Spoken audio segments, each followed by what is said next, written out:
Imagine receiving a letter from a killer, taunting the police and detailing their next move, or discovering a man who willingly volunteered to be eaten.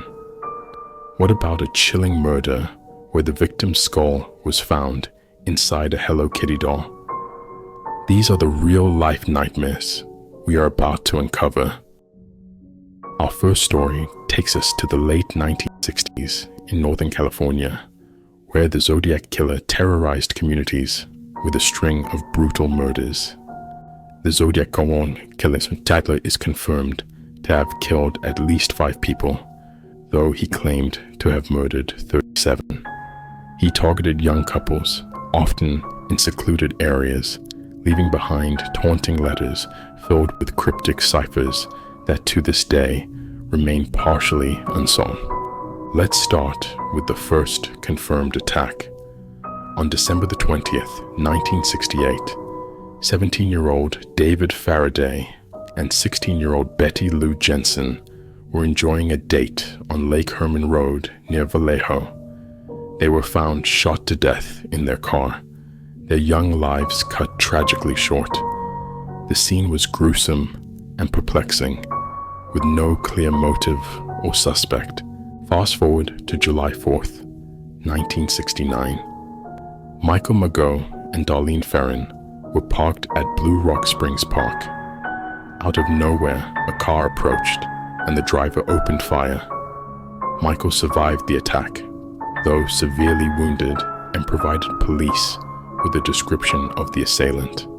However, the identity of the killer remained a mystery. Then came the chilling attack on September 27th, 1969. Brian Hartnell and Cecilia Shepard were relaxing at Lake Berryessa when they were approached by a man dressed in a bizarre, hooded costume emblazoned with the now infamous cross-circle symbol. The attacker tied them up and brutally stabbed them. Brian miraculously survived, but Cecilia succumbed to her injuries 2 days later. The Zodiac's final confirmed victim was Paul Stein, a San Francisco cab driver. On October 11th, 1969, Paul picked up a fare in Presidio Heights. Moments later, he was shot in the head. The killer then took Paul's wallet, keys, and a piece of his blood-stained shirt, sending it to the police along with a letter, mocking their efforts to catch him.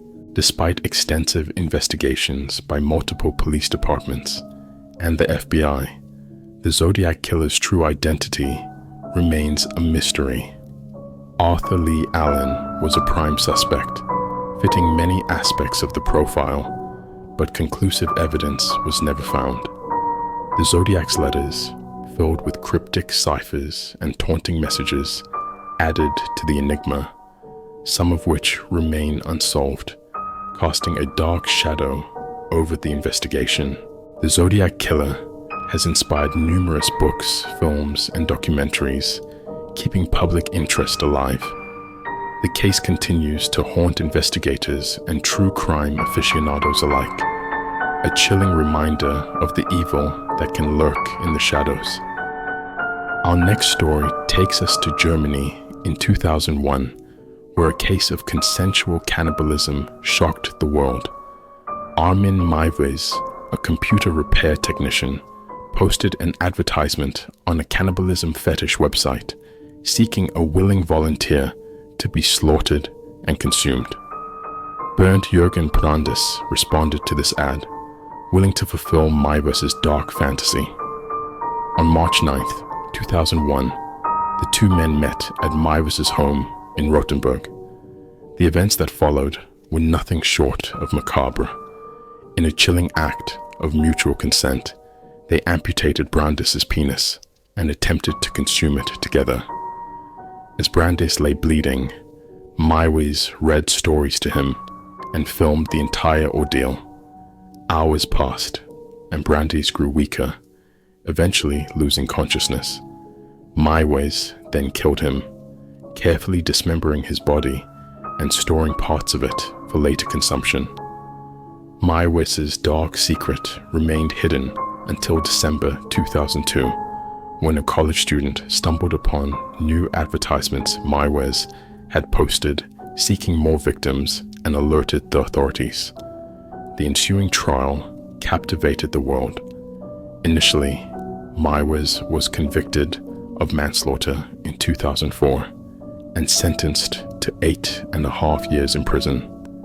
However, a retrial in 2006 led to a conviction for murder, and Meiwes was sentenced to life imprisonment. The case forced society to confront the darkest corners of human nature, raising complex ethical and legal questions about consent and cannibalism. The media frenzy surrounding the trial highlighted the public's morbid fascination with the macabre and the extreme boundaries of human behavior.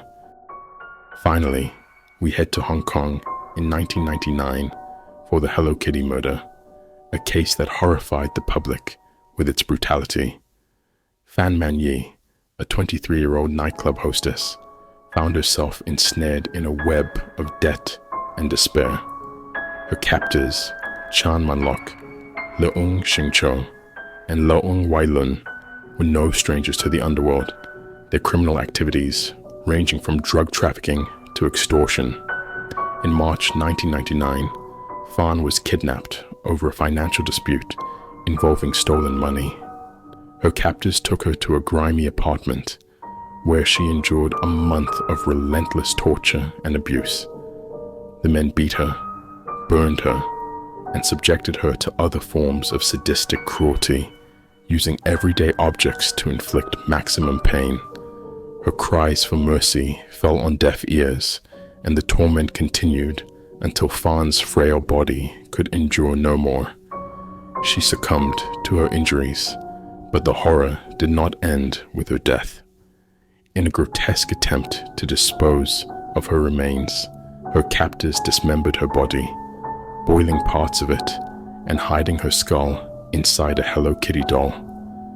The crime was uncovered when a 14-year-old girl, a girlfriend of one of the perpetrators, bravely reported the events to the police. Her testimony unveiled the true extent of the horror that had unfolded within the apartment's walls. The trial that followed was a spectacle of revulsion and disbelief. The three men were convicted of manslaughter, as the court could not definitively prove intent to kill. They were sentenced to life imprisonment with the possibility of parole after 20 years. The Hello Kitty murder remains etched in the collective memory, a grim reminder of the depths of human cruelty. The grotesque nature of the crime, coupled with the use of a beloved children's toy to hide the evidence, shocked not only Hong Kong, but the entire world. The Hello Kitty murder is often cited in discussions about the dark side of the human psyche and the impact of organized crime. These stories remind us of the darkest corners of the human psyche. They are a testament to the chilling reality that sometimes truth is more terrifying than fiction. If you found these stories as fascinating as they are horrifying, don't forget to like this video and subscribe to our channel. For more deep dives into the world of true crime, leave a comment below on which story you found the most disturbing, and let us know what other cases you'd like us to cover. Thank you for watching. Until next time, this has been your guide through the shadows.